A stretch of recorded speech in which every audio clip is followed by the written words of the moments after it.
Hi, my name is Junel Shebo Baletso. I will present about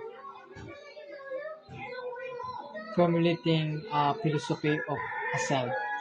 So, the philosophy of a self is a branch philosophy that explores questions related to the nature of self, personal identity, consciousness, and the relationship between the individual and the external world.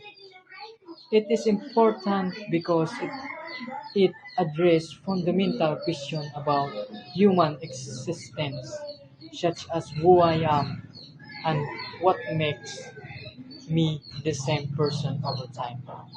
Understanding the nature of the self can have implications for various fields, including psychology, ethics, and metaphysics. It also plays a crucial role in shaping our understanding of human experience, personal growth, and the nature of reality.